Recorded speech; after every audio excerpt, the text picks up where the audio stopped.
مسلمان ہی وہ سماجی گروہ تھے جس میں اولیاء اور ان کے مقابر سے وابستہ مسلک نے جنم لیا۔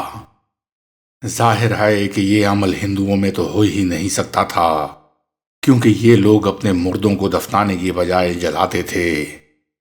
ان کے ہاں اپنے اولیاء کی اس طور تعظیم کی بنیاد ہی موجود نہیں تھی۔ لیکن صدیوں کی ہمسائیگی اور میل ملاپ میں بر صغیر کی ان دو بڑی کمیونٹیز نے ایک دوسرے کو متاثر کیا۔ ان اثرات کا ایک پہلو یہ تھا کہ ہندو بھی اولیاء کے مسالک سے متاثر ہوئے اور ان میں بھی مقابر کی تعظیم کی راہ پا گئی۔ تاریخی مآخذ سے پتہ چلتا ہے کہ معجزہ نما اور دین کے محافظ صوفی شیوخ کی باقیات کا احترام ازمنہ وسطیٰ کے ہندوستان کے تمام طبقات میں پایا جاتا تھا، اور اس میں سماجی مرتبے اور مذہب کی کوئی قید نہیں تھی۔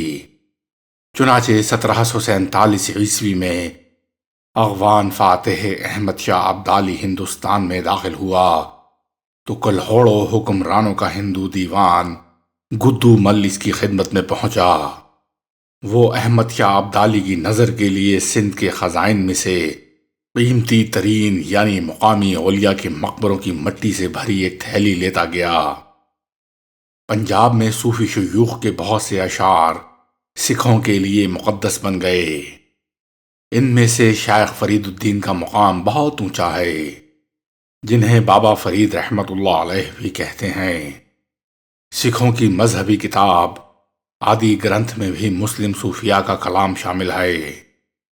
صوفیاء کے ساتھ محض بڑے دیگر مذاہب کے لوگ ہی وابستہ نہیں تھے، بلکہ خوفناک دیوی بھوانی کے پجاری، ٹھگ اور انہی جیسے دیگر اقلیتی گروپوں کے لوگ بھی ان کے عقیدت مند تھے۔ اس طرح کے دیگر گروپوں میں میواتی، ہیجڑے اور بنجارے بھی آتے ہیں۔ دوسرے الفاظ میں یوں کہا جا سکتا ہے کہ صوفیاء کے مسلک میں شرکت کے لیے کسی شخص کا متقی اور پرہیزگار مسلمان ہونا ضروری نہیں تھا۔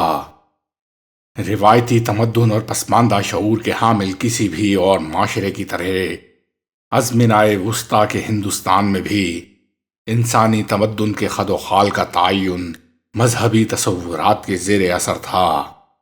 کم از کم مسلمانوں کے لیے قرآن و سنت اور اسلام بحیثیت مجموعی زندگی کا ناگزیر جزو رہا۔ خارجی کائنات یعنی کائنات اکبر اور داخلی روحانی دنیا یعنی کائنات اصغر سب کلیتاً مذہبی تھے۔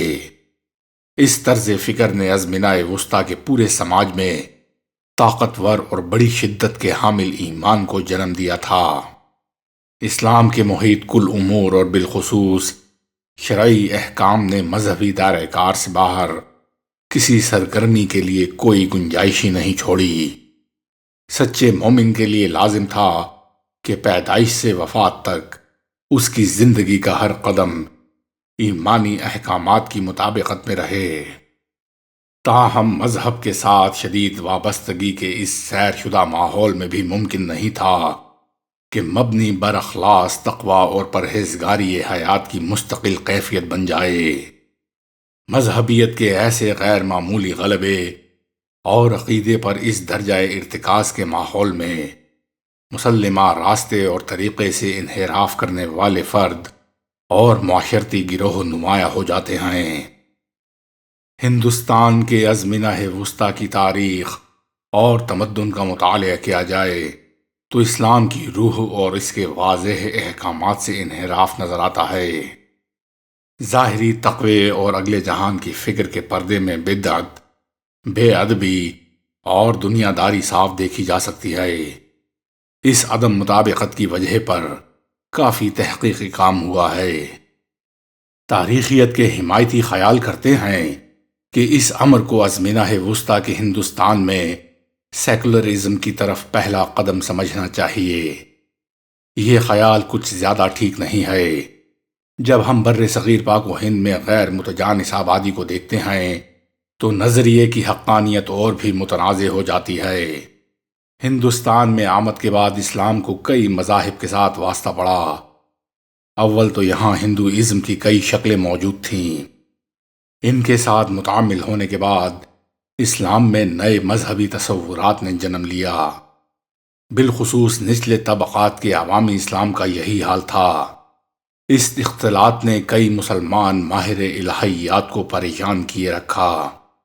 وہ اسلام اور دیگر مذاہب کے تصورات کے اختلاط کو اسلام میں ملاوٹ قرار دیتے تھے۔ ان لوگوں کو بالعموم قدامت پسند کہا جاتا ہے۔ خیال رکھنا چاہیے کہ جب ہم اسلام کے حوالے سے بات کرتے ہیں تو یہاں قدامت اور بدعت جیسے تصورات کی مسیحی شکل کا اطلاق اصل صورت میں نہیں ہوتا۔ اگر ان اصطلاحات کو اسلام کے لیے استعمال کرنا ہے تو انہیں ایک نئی وضاحت درکار ہوگی۔ اگرچہ بر صغیر کے سنی مسلمانوں نے زہد و اتقاء سے قدر انحراف کیا، لیکن انہیں بھی کسی طرح زندیق کہا جا سکتا۔ ہاں، البتہ اسماعیلی، مہدی، روشنائی اور سرمد جیسے کچھ صوفیوں کو چھوڑ کر ریاست کی مذہبی بنیادوں کے ساتھ متصادم ہونے والے عناصر کو کافر اور سچے ایمان کے دشمن قرار دیا گیا۔ واضح رہے کہ مذکورہ بالا زندیق دو سے مذاہب کی بالادستی کو کوئی خطرہ لاحق نہیں تھا۔ البتہ ان لوگوں کو ریاست کے لیے خطرہ ضرور کہا جا سکتا ہے۔ یہی وجہ تھی کہ اسماعیلی ہمیشہ ریاستی آتاب کا شکار رہے اور انہوں نے بھی باغیوں کو اپنے جھنڈے تلے جمع کرنے کا عمل جاری رکھا۔ اس کی ایک مثال دہلی میں قرامتی کی بغاوت ہے جو 1236 عیسوی میں نوری ترک کی زیر قیادت برپا ہوئی۔ بر صغیر میں مغلوں کے خلاف مسلح جد و جہد کرنے والوں میں سے روشنائی سلسلے کو نمایاں مقام حاصل ہے۔ انہوں نے شمال مغربی سرحدی صوبے میں آباد پشتون خواہ قبائل میں مغلوں کے خلاف کامیاب پروپیگنڈا کیا۔ شاہ عنایت نے سندھی کاشتکاروں کو تحریک دی کہ وہ سرکاری محصول ادا نہ کریں اور ذمہ دار امراء سے زمین چھین لیں۔ شیخ سرمد نے تخت نشینی کی جنگ میں اورنگزیب کے خلاف دارا شکوہ کا ساتھ دیا۔ ہندو مسلمان ثقافتی ڈائیلاگز کا آغاز صوفیوں اور اسلام کے مبلغوں نے کیا۔ ان لوگوں نے 12ویں سے 14ویں صدی تک تبلیغی عمل کو مؤثر بنانے کے لیے مقامی مذاہب کے اساطیر اور تمدنی روایات کا بغور مطالعہ کیا۔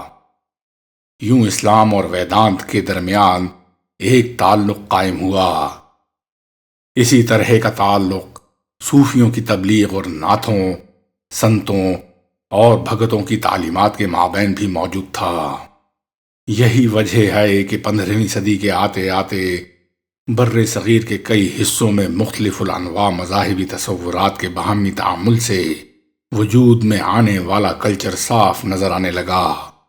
ہندوؤں اور مسلمانوں کی تالیف سے جنم لینے والا یہ کلچر عوام الناس کی سطح پر زیادہ طاقتور تھا۔ بالخصوص کشمیر، پنجاب، سندھ، گجرات، دکن اور گنگا اور جمنا کے درمیانی علاقوں میں اس تمدن نے مذاہب کے درمیان امن کو جنم دیا۔ مغلوں اور سلاطین دہلی کے زمانے میں سماجی اور سیاسی وحدت بھی اسی ہندو مسلم تمدن کی پیداوار تھی۔